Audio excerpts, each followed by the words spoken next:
Capes on the Couch podcast is for entertainment purposes only. Dr. Issues is a psychiatrist, but he is not your psychiatrist and does not have knowledge of your individual situation. For any personal mental health concerns, please consult your own healthcare providers. For medical emergencies, please call 911 or the designated number in your area immediately. Remember that you are not alone and help is out there.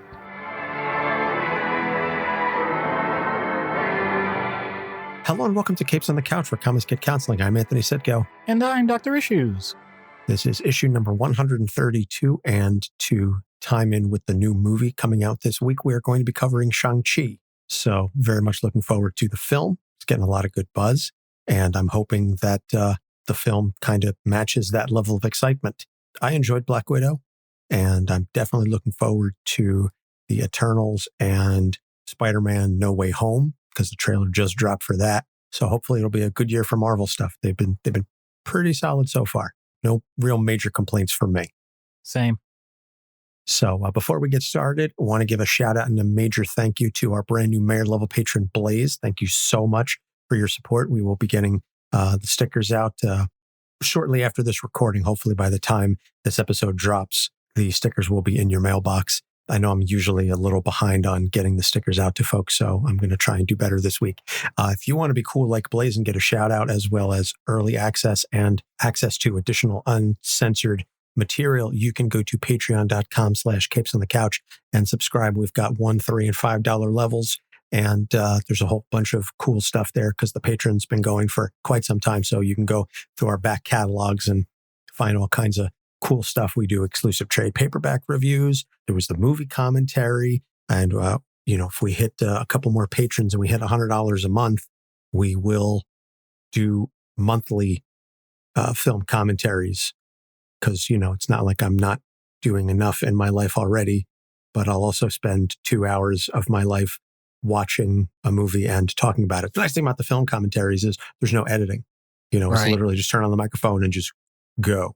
Yeah, and some of you may be thinking like, oh, wow, Doc's going to get really philosophical and stuff like that. Like, no, it's just two guys talking about a movie. Yeah, it's basically riff tracks, but it's us. So we did the 1989 Batman movie. So we're going to cover some bad movies. So join our Patreon and you can unlock that happening. Like I said, we hit $100 a month. We're close. We're very close. So let's get right into it then. Shang-Chi, created by Steve Engleheart and Jim Starlin in Special Marvel Edition number 15 from December of 1973. Shang-Chi was basically created because back in the early 70s, there was this karate, kung fu, martial arts phase that basically swept the country. If you've ever heard Kung Fu Fighting by Carl Douglas was a byproduct of that. And so Marvel wanted to create a kung fu character. They actually wanted to do a comic series based on the television series Kung Fu, but DC had the rights to the story. So Marvel said, we don't have Kung Fu, but we do have Fu Manchu. And so they created a whole comic book series using the Fu Manchu characters, and Shang-Chi was an original Marvel creation. Fu Manchu was basically horribly racist portrayal. He was basically the Yellow Peril personified. He was this mystical sorcerer bent on world domination, but he had the Fu Manchu facial hair. He had the long nails, and he was the quote unquote yellow menace.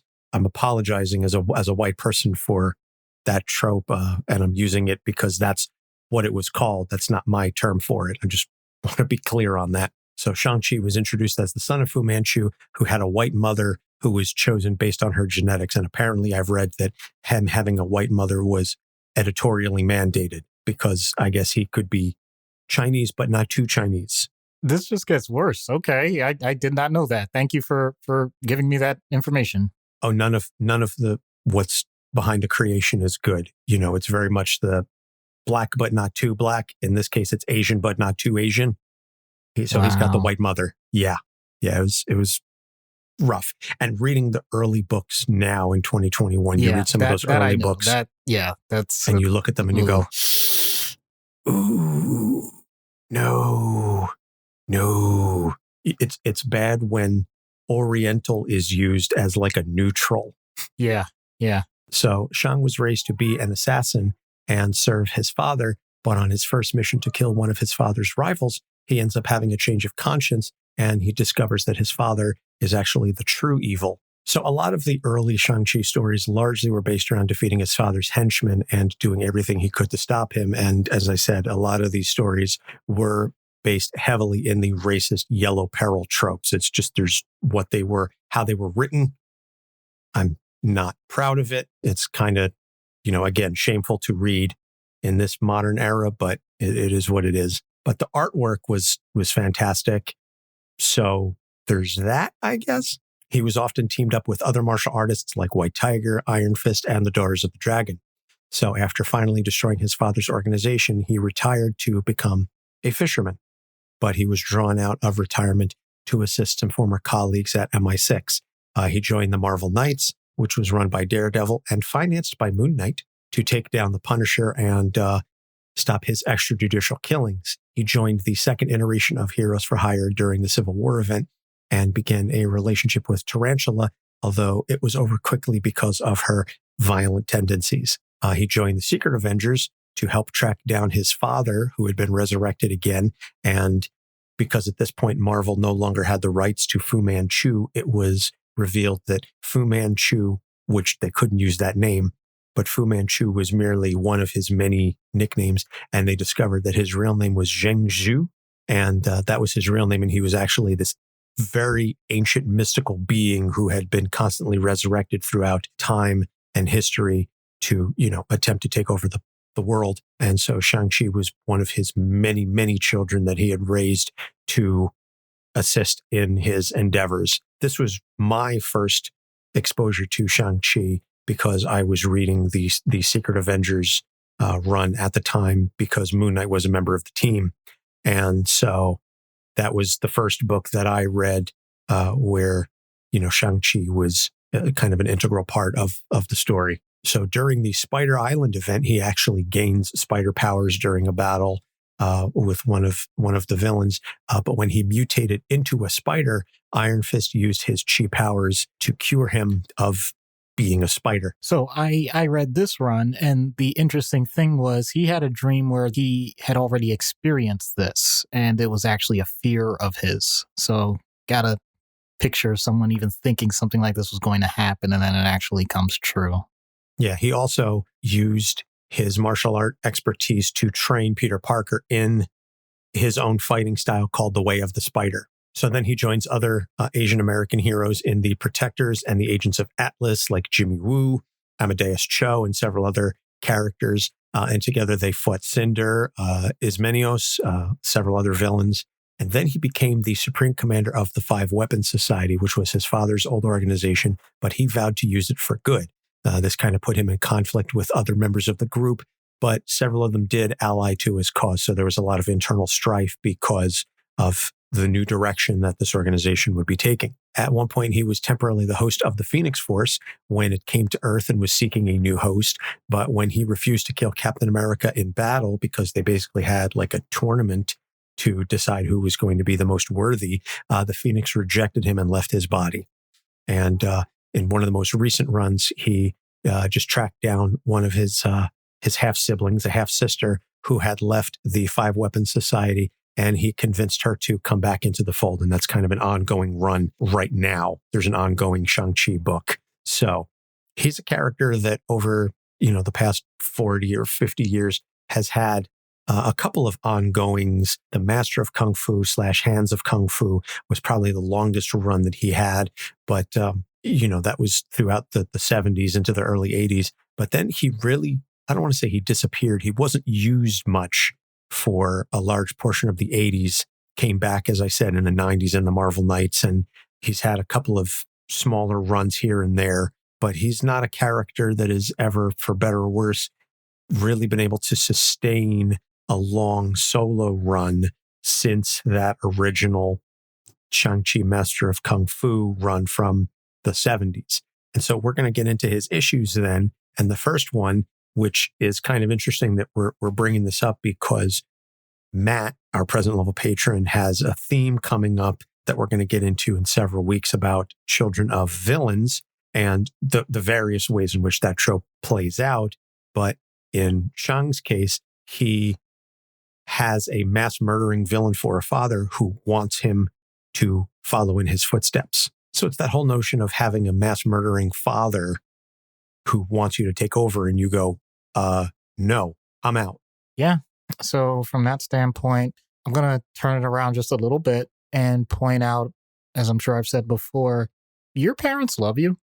Let's just go with that basic premise. I'm not even saying that to be controversial in this case. So even if this is a mass murdering villain, let's take at face value that this person wants what's best for his family, for his son, etc., etc. This is what he's good at. This is what he has built his life around. And the idea that you want your son to do the same thing doesn't sound so far-fetched now. Now, the fact that it does massive harm to society at large is a completely separate part of this. But then that raises the huge question.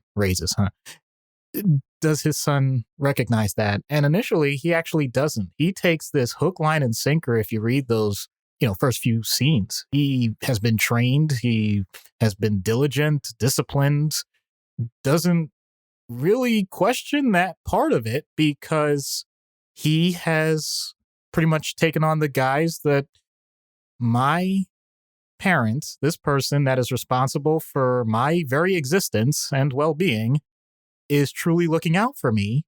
And at this point, now that I have become an adult, I know we'll get into that a little later, but I am now going to do the things that I have learned so far, and that's that. Thankfully, for everyone in the comic universe, Shang-Chi is able to interact with others in his own way and doesn't have the same system of interaction that his father does. So it isn't as blind for him. Although even then, that takes a couple of interactions, not just the first one. And also an interaction with his mother, who clearly is in multiple ways, on the other side of the world and just the complete other side of existence in terms of what you would expect life to be. So he has a bit of a balancing force there. But how does that play out then for most of us in our lives? Well, I know we've talked about the idea that no parent is perfect, and we just had a huge parenting kind of episode already with Jim Gordon Jr. But in this case, it's not just whether or not your parent's not perfect. It's what if your parent is actively doing negative things and doing it on a consistent basis, and yet that is the world that you know. So, as I've said before, that leaves everything open. We could take it, though, at face value once again that there's enough outside exposure, be it in this case, if you have friends, if you have other family, if you have general exposure to society via the media, you're going to learn that your parents' way is not the only way. And you, unfortunately, not to sound as dramatic as the comics, but sometimes it really is as dramatic as the comics, you have a choice. Do you just continue with what you have been exposed to, like directly and at the earliest age, or do you forge your own path? That's something that's going to automatically be filled with a lot more emotional experiences and a greater variety of emotional experiences than if you just follow the rote path. So on one hand, you have something that's considerably, from an emotional and psychological energy standpoint, a lot easier to do. And that's just do what your parents did. Or the other side that ultimately may yield better results for you, but is going to be incredibly taxing, incredibly draining, because you are now doing something that more than likely is going to be on your own. And not to overgeneralize, but when people are doing things that are incredibly damaging to themselves and others, they often are not going to be supportive of those that are trying to do something different within their own close circle of influence. In other words, you're going to get crapped on badly. So we're not just talking about your own internal struggle. We're talking about the fact that this other person's probably going to be trying to wreck shop. So this is one of those situations where we're talking about abuse from afar that even if you do the right thing, can become abuse in the direct. And that is something that I wish no one ever went through, but sadly, many people do. Yes. Unfortunately, the notion of a horribly abusive parent is not something restricted to fantasy or fiction. It is sadly all too real. The only real fictional part is about the megalomania and the global domination part. I would say the global domination part, even the megalomania, is certainly real enough, and which is incredibly sad to think about in and of itself. But getting into then, I think this provides a good segue into the next topic then. He has no childhood outside of training. And one of the things that he discusses very early on is how he was raised in, I don't want to say isolation, but this notion that his father raised him to be this assassin and that he didn't know much because he was basically bred. You know, as I mentioned, his mother was selected for her genetics, how that's possible, you know, because comics, but she was chosen because of her genetics because, you know, Zhengzhou, Fu Manchu, whatever name you want to use, wanted the greatest fighter possible to succeed him and to help him in his endeavor. And so we've done other characters that have had traumatic childhoods. I know we did Damian Wayne. We did other characters that were trained to be assassins and didn't have any life outside of that. Laura Kinney, X-23, comes to mind as well. So this one, I think, is a little different from either of those because it's the parent doing it. In some cases, it's a little similar to Damien because Damien was raised by Ra's al Ghul and Talia. And I know every time we talk about this, you know, Ariel cringes and dies a little bit inside. But this is very direct of Fu Manchu saying, my son is going to be the greatest assassin ever, and I'm going to train him. And you have no childhood because of it. Yeah. So once again, I feel like we need to just immediately transition into our world because the idea of being trained as an assassin at childhood is highly unlikely. But a parent noticing that a child either has a talent or the parent just simply has this idea in their head that no matter what, their child is going to be good at X, insert whatever thing it is. This does not have to be a detrimental thing. If a child wants to take a certain amount of their time in their childhood and devote it to a particular topic so that they become excellent at it, then you end up winning the National Spelling Bee and getting very popular for it and praised, as you should be. And people learn of your other immense talents that you develop very similarly. So I don't want to make it sound like, oh my goodness, don't ever push your child to do something. That's not my point. What Anthony is alluding to is the idea that you do it quite literally at the detriment of the development of anything else in a person's life.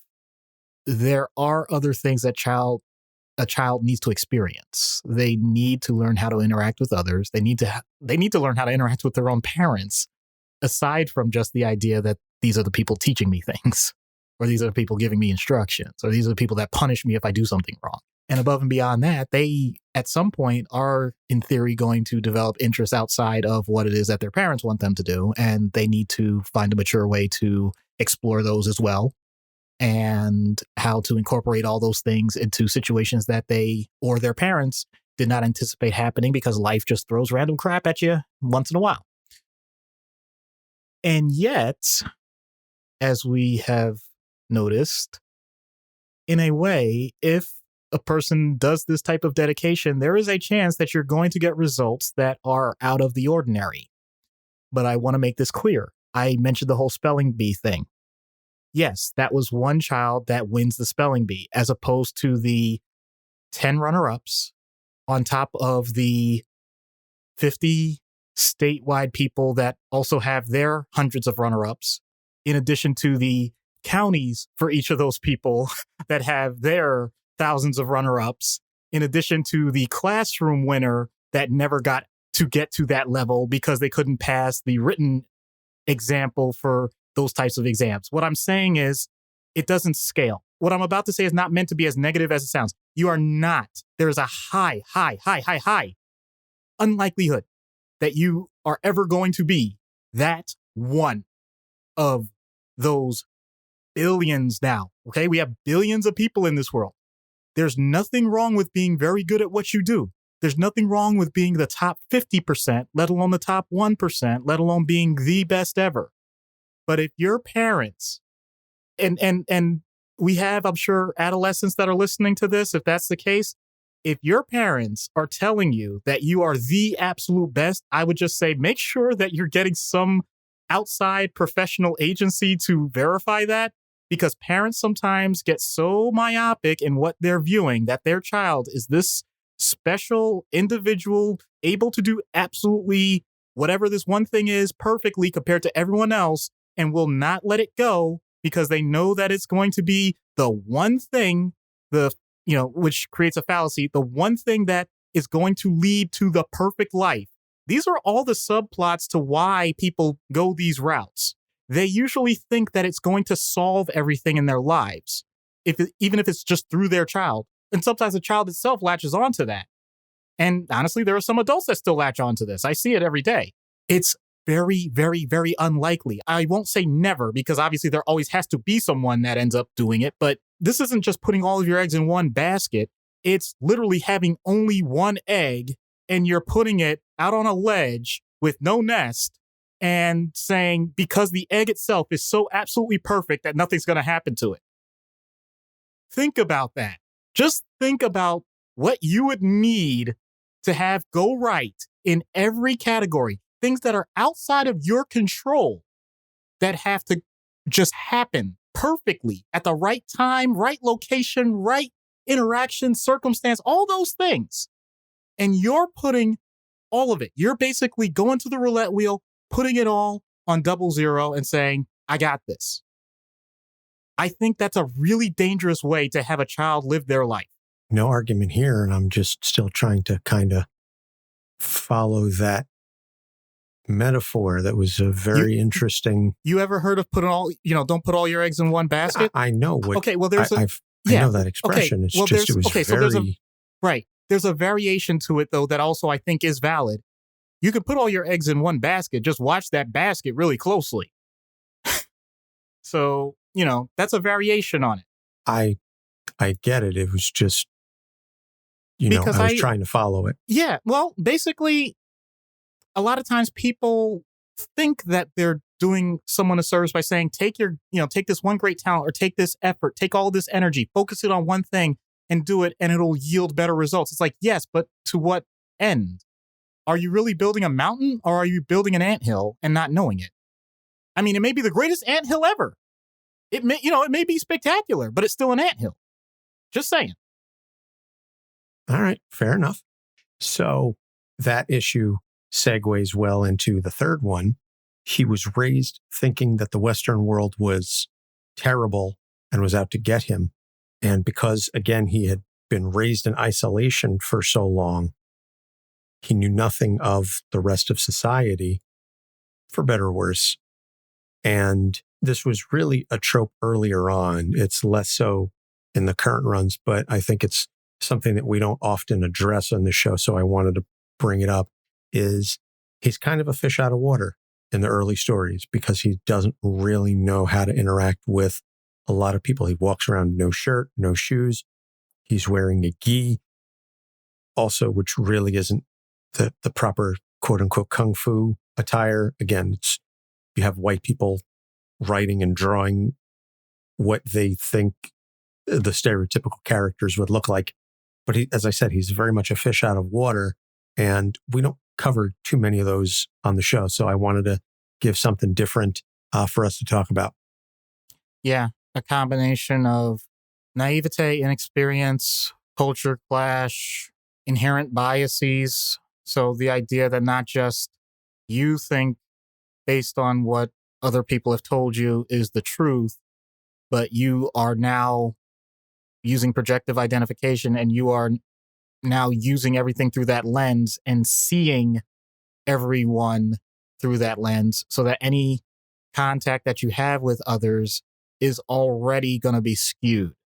So it's fascinating because in this case, if we're talking about, let's just go ahead and I apologize for this being too broad. If we're talking about Asian cultures and expectations versus other Western cultures and expectations, that is not insignificant. That actually is huge, and something that, especially for multiple generations ago, was almost a non-starter in terms of being able to live a normal life, to the point that there are some times where, once again, it's, it may be paranoia, but that doesn't mean they're not out to get you, where we have a horrible US history with this. And I don't want to ignore that. But also to say that, I think we can generalize it, though, regardless of which particular cultures we're talking about. Just the idea that you don't understand nuance. You don't understand that what you're doing may not just be a little different, but may actually be considered offensive, may be considered shameful, may be considered a unintended threat, depending on how you are saying things or how you're doing things. That is still, though, less likely in terms of the outcomes. What's more likely is you feel that way. You feel like the spotlight is on you. And to a certain degree, there may be people that are looking at you because you're different, but the magnitude is usually much greater for the person experiencing it compared to everybody else around them. And it doesn't have to be as broad as saying a completely different culture. If you went to, and yes, I'm outing myself, if you went to a relatively small high school and you go to a large college campus, and now you see people wearing different things, acting a different way, listening to different music, having different goals in life than anything you ever anticipated, different backgrounds growing up, all these things. And now you're sitting in class, you don't really know anybody just yet. Professors now calling out names, all this sort of thing. Immediately, many people just think, oh my God, I am such a loser. This is not going to work for me. I can't believe everybody hates me. No one said that. No one came close to saying that.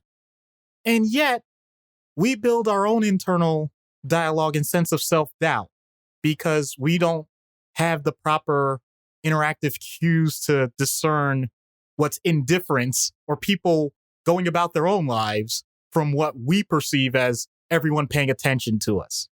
So that can be at any level, any stage of life. I just gave that college thing as one example.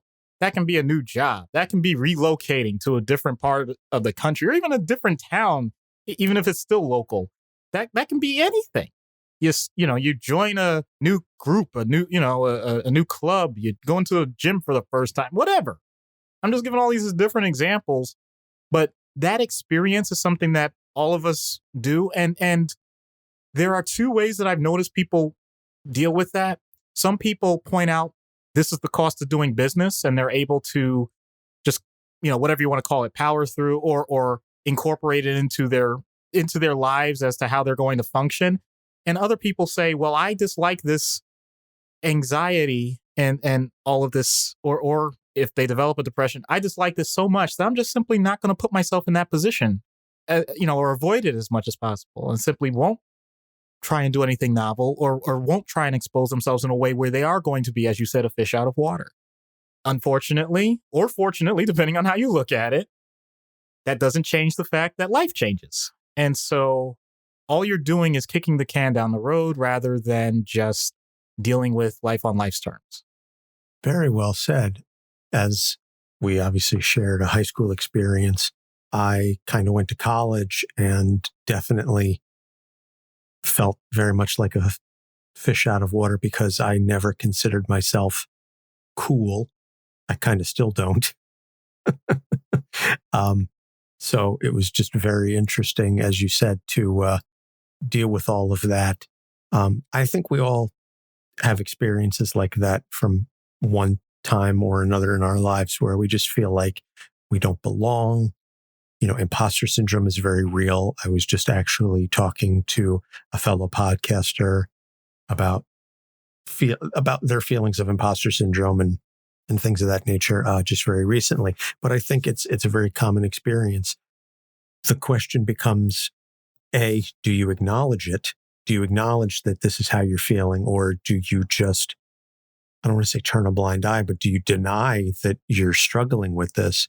And then do you change yourself to fit the narrative? You know, this is something that we were discussing last week in the Jim Gordon episode about this idea of people who are insecure and unsure about their identities. So when they have those moments, when they experience those feelings of feeling like a fraud or a fish out of water or just not really belonging, that they go with the flow rather than stay true to who they truly are. And I think for someone like Shang-Chi, even though he was a fish out of water, and even though he was very much struggling with his identity and his purpose very early on, because he had all of this training and all these gifts that he had been given, and it was for the wrong purposes, he was still very secure in and of himself to not say, I'm going to become this new westernized person.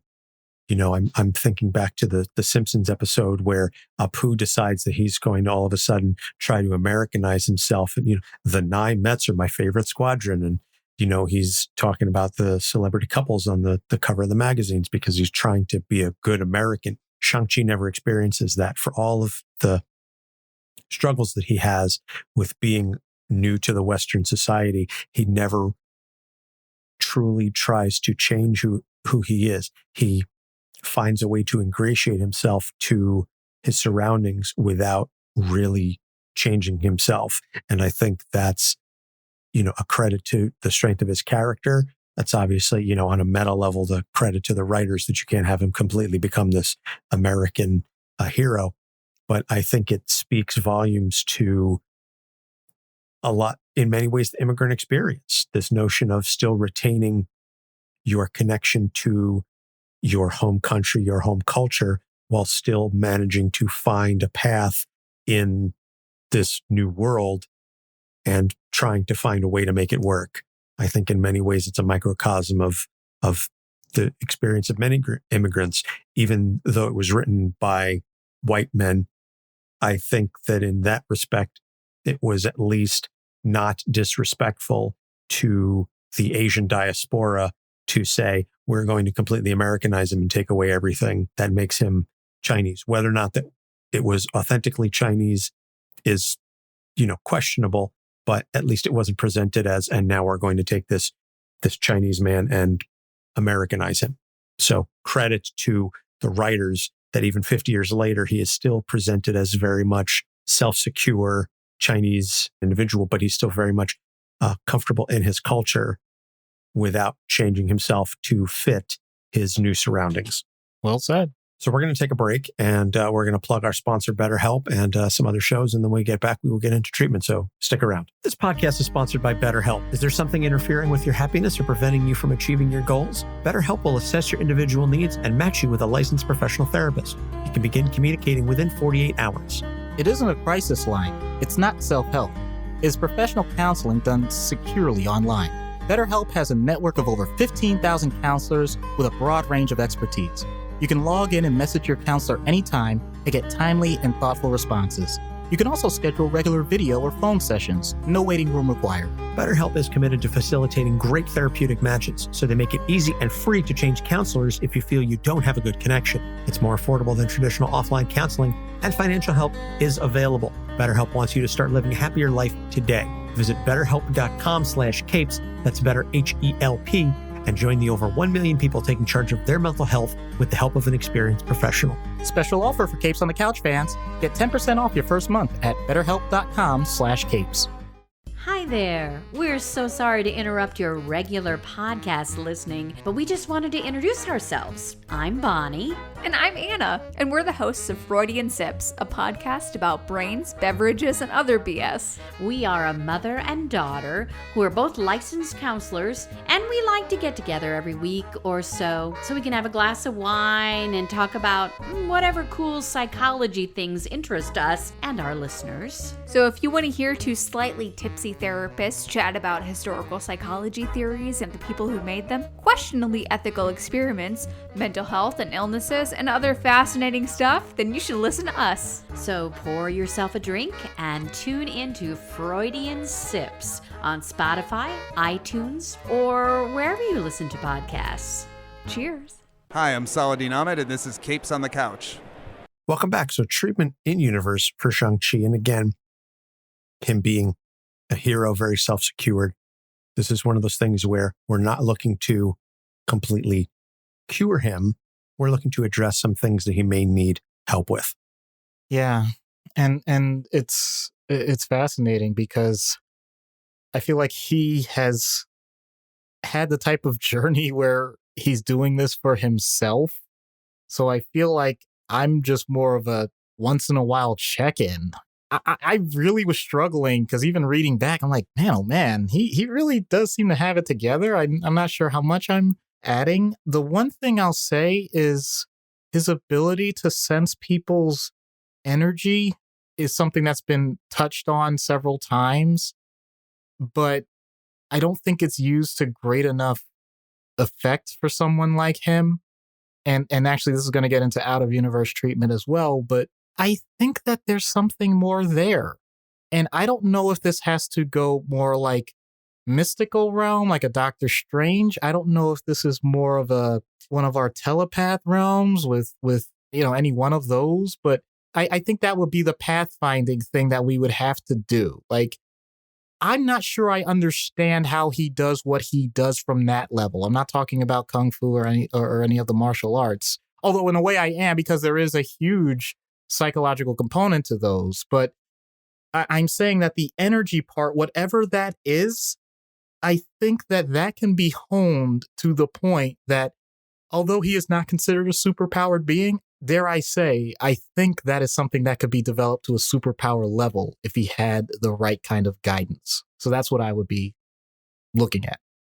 Well, it's funny you bring up the idea of him being superpowered or not, because it's often referenced that he is compared to Iron Fist in many ways. Danny has, the power of the Iron Fist with the mysticism behind it. Shang-Chi has no powers. Shang-Chi is literally just the greatest martial artist in the universe with no powers. And any use of his chi powers is just directly through his training and is not mystical or supernatural in any way, at least not, really that I've seen. So it's very interesting that you would want to incorporate that in a sense. So let me just go ahead and say this for anybody that's wondering, why am I even going this route in universe? Basically because I want to recreate Goku, Dragon Ball Z type stuff. That's really what I want. I'm saying, like, let's just go ahead and see if we can break through this barrier and just make him like truly OP. That's what I'm getting at. You want to find out if his power level's over 9,000. So out of universe, then, I wouldn't obviously focus so much on the martial artists. I would focus on the childhood, someone who feels disconnected from society, from a cultural perspective. These are the kinds of things that I think, at least from my perspective, that I would want to focus on for a real person. Yeah. And this is where you need a certain breadth of training, not just the depth in terms of psychiatry, because knowing the medications and even knowing the basic types of psychotherapy is not quite what all of this is about. As we learn more, for example, for all of healthcare, we're creating a more systematic version of how to handle what we call trauma-informed care. It's the idea that the first interaction a person has, be it with a receptionist, administrative assistant, nurse's aide, nurse themselves, doctor, any other tech, associate, all of those things are vital to how a person experiences their healthcare after they've gone through a traumatic experience, or at least willing to talk about a traumatic experience. And it's something that we've swept under the rug for a long time, not intentionally, but just treating it very haphazardly, just not putting it at the forefront where it should be. So that's the first thing, making sure that we recognize that if that is something that needs to be addressed, let's make sure we all bring it to the forefront. second, the cultural part is crucial, especially if we're talking about Asian cultures where there are a plenty of complementary and alternative medicine techniques that should not be marginalized. And this is where I think I lose some of my colleagues because they're going to be like, Doc, don't go there. Please don't give this credence or whatever. And I'm like, guys and gals, if you have questions about these things, it's better to ask than to dismiss. So my point is, meet a person where they are. If a person is used to certain modalities or things that are culturally important to them, learn and ask first and find out how that's integrated with what your traditional techniques are. And this works both ways, because I've had patients in my hospital where the family calls yelling and screaming, how dare we treat their child? That's how upset they are, even after suicide attempts. So I'm not saying this as a hypothetical. This is something that is incredibly important. And there are certain cultures that simply dismiss the idea of mental illness or mental health care. So I have to be aware of that if that's the case, because the patient may have a completely different view from what his or her background would say. I need to make sure I keep that in mind. I shouldn't just jump to conclusions about the person, even if I have some knowledge based on previous experiences with a culture. So all those things have to be taken into consideration and then come up with the holistic plan. As I say to most patients in those circumstances, holistic does mean whole. So I have no problem with the idea, for example, of someone seeing someone for acupuncture and then after that having a therapy session and talking out how they're feeling and actually going through a rating scale of how they are pre-acupuncture, post-acupuncture, and pre-therapy, post-therapy. And if both are doing well, then great. Why on earth would I want to, in some way, feel threatened by another practitioner of someone doing something that I haven't taken the time to learn in detail? And this is a key part, especially if it hasn't been demonstrated as being harmful to a person. If something has been proven harmful, then that's a different story. But anything else, I would say this is a great opportunity for multiple people to learn from each other and come out with greater experiences than we thought possible, as opposed to the idea of, well, those people from over there don't know what they're talking about. And once again, that's something that I've actually experienced and had people say to me. So, I want to make this clear. Like I've heard on both ends some really horrible things that I wish I hadn't.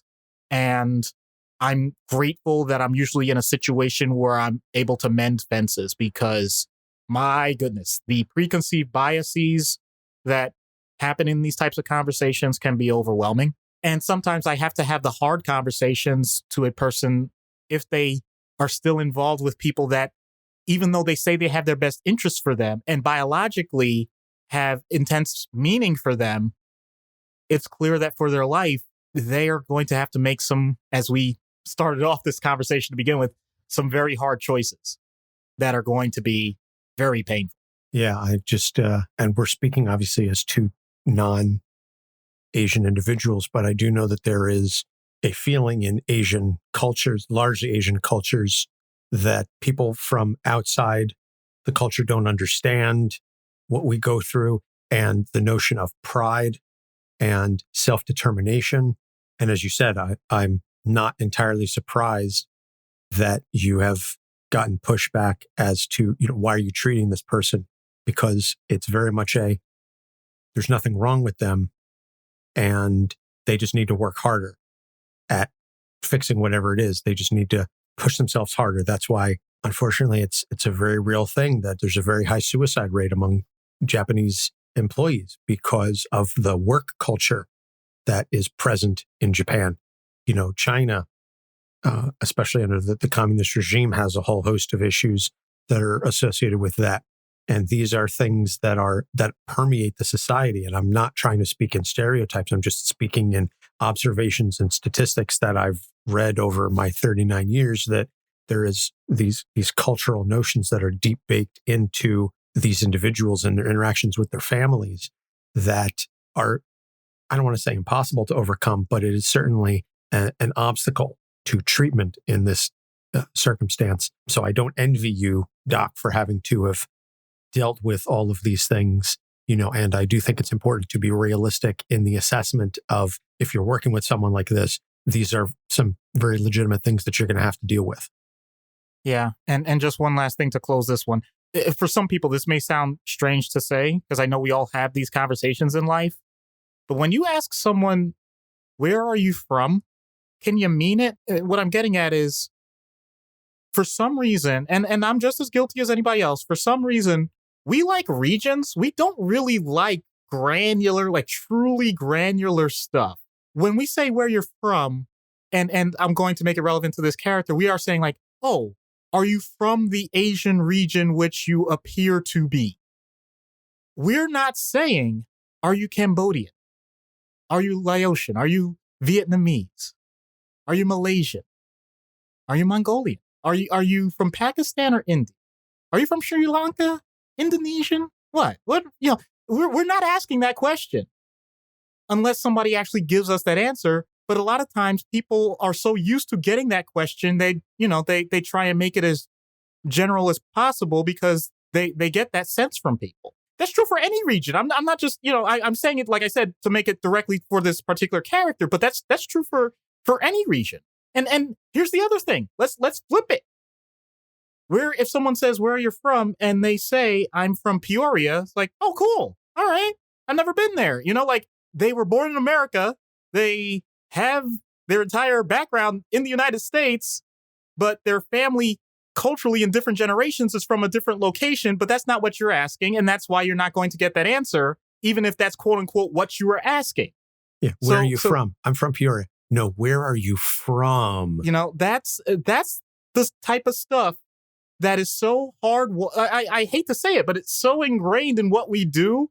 And what we don't realize what we're doing to each other. And once again, I am not absolving myself. I'm saying I do it too.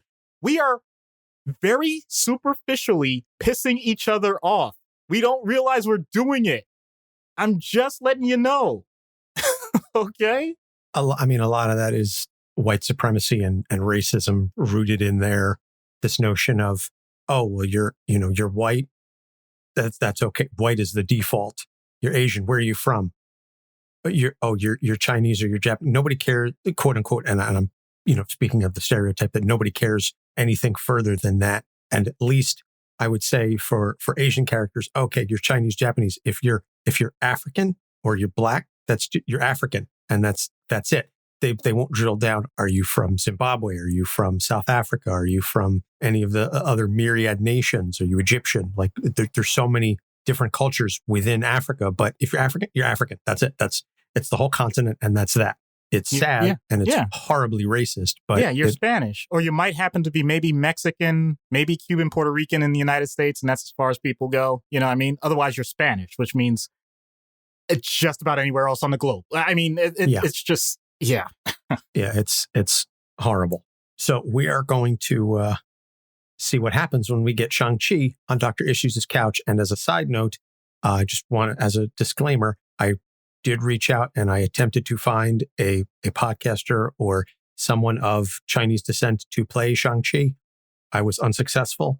So I will be voicing Shang-Chi for this episode, but I'm not going to attempt to do yellow face. I'm not going to do any sort of accent because no, just no.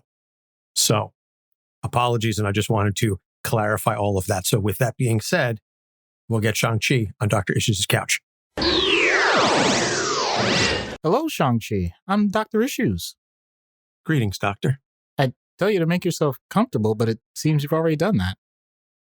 Comfort is a luxury seldom offered and even more rarely accepted. Forgive me if this ironically makes you uncomfortable. No, it's fine. We don't have a no shirt, no shoes, no service sign out front for a reason. I mean, this is a place for calm and peace. I'm Sure, you mean well when you say that and truly believe it, but sadly, Doctor, wherever I go, chaos follows me like a tail attached to a cat. I am certain this office will be no different.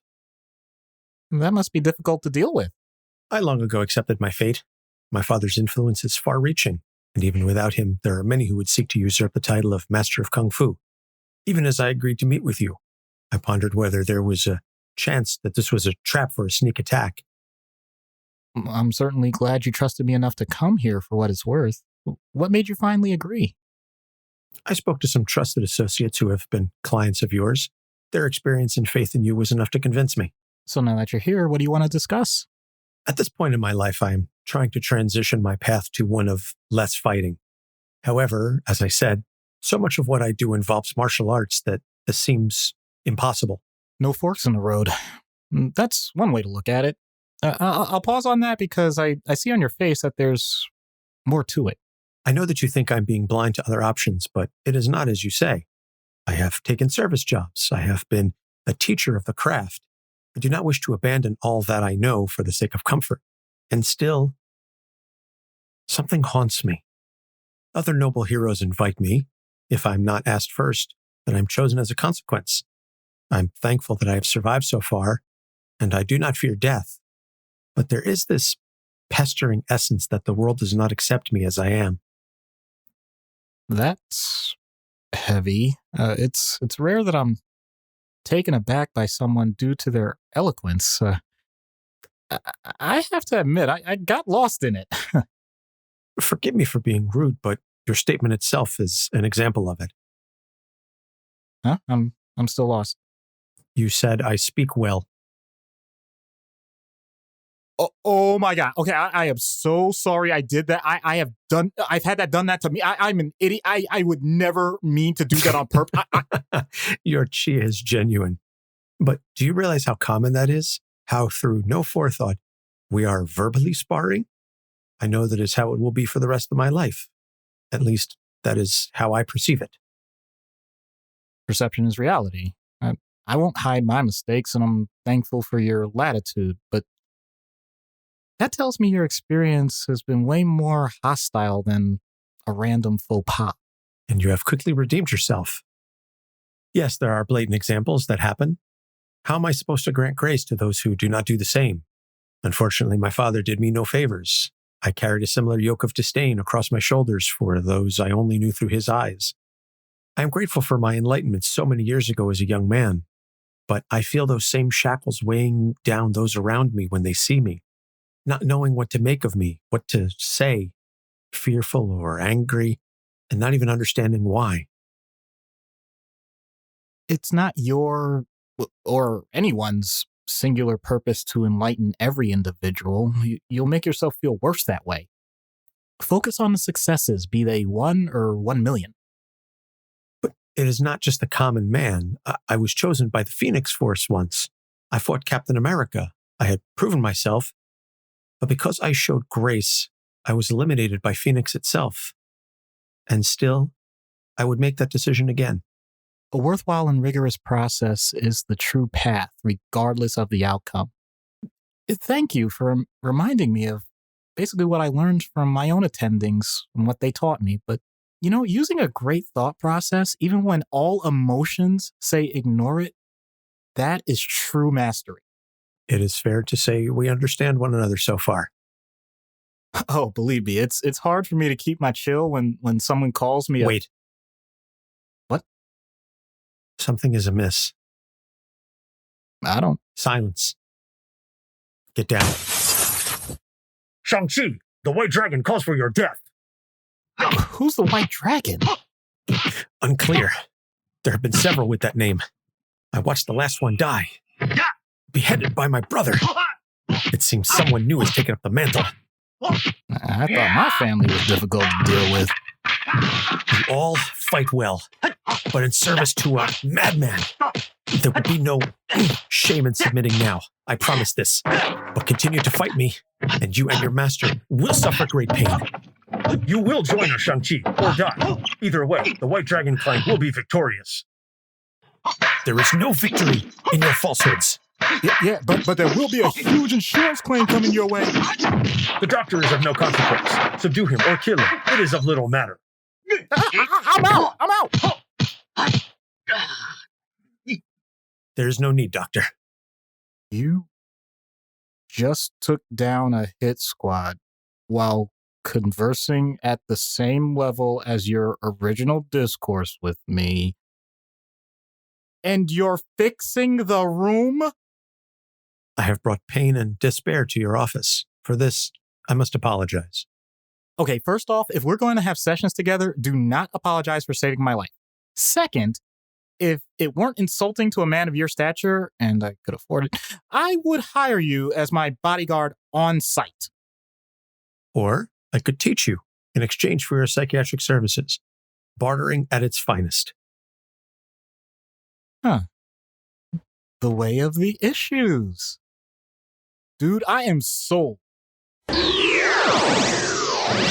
You know, bartering isn't really used all that much these days. I know my father-in-law is big on haggling, but other than that, it's not really something that we use too much. But yeah, I know, because kudos. the IRS can't track it nearly as well. Yeah, no, that's I am true. not. No, I am. Just to make it clear, I am not advocating tax fraud. Pay your fair share. Just don't leave a tip. I was going to say, no, you're kind of joking, but you're kind of not. And that's, I think, one of the legitimate reasons why bartering isn't used as much. But in any case, the Tao of Dr. Issues. I look forward to that. So recommended readings, Secret Avengers and Marvel Knights. I would say, go back and read the original run just to get a feel for it. But like I said, there's a lot of really horribly racist stuff in there. It's more even-handed in the Secret Avengers and the Marvel Knights, as well as the Agents of Atlas stuff. We'll throw links to everything up in the show notes. So next episodes, Crystal, Emma Frost, and Starfire. Lot of female characters coming in the future, just based on the characters that have been chosen by our present level patrons. I think there's one man and Matt's theme episode, but the rest for like the next probably 6 to 7 episodes is going to be all women, which means I'm going to have to do a lot of asking around to find women to play these characters. So that should be fun. As we said at the top of the show, again, thank you so much to our new mayor level patron, Blaize. You can go to patreon.com/capesonthecouch and subscribe and get some additional cool content. We are on Facebook, Instagram, and Twitter at Capes on the Couch. All of our episodes are available on our website, capesonthecouch.com, along with the fantastic long box view column by Ariel. You can check that out. We've got 10 issues up so far. And that's about it. So looking forward to the next several episodes, and go see Shang-Chi if you are vaccinated and if you can do so safely in theaters. Just, be smart about it. So that's all I've got, Doc. I'm just grateful that they acknowledge that Shang-Chi is truly an Asian character, because I'm getting tired of that stuff in Hollywood. And I'm sorry if that's too political, but that's really how I feel. You're not wrong. And from everything that I've read, they really, truly embrace the aesthetic. And it's wonderful to see the diversity in front of and behind the camera. And I think we need a lot more of it in Hollywood, because I'm tired of stories of people written by and starring folks who look like me. I've got plenty of options to choose from. Let's get something different going. So support those stories where and when you can find them. For Doc Issues, I'm Anthony Sitko. Thanks for listening. We'll see you next week. Capes on the Couch podcast is for entertainment purposes only. Dr. Issues is a psychiatrist, but he is not your psychiatrist and does not have knowledge of your individual situation. For any personal mental health concerns, please consult your own healthcare providers. For medical emergencies, please call 911 or the designated number in your area immediately. Remember that you are not alone and help is out there.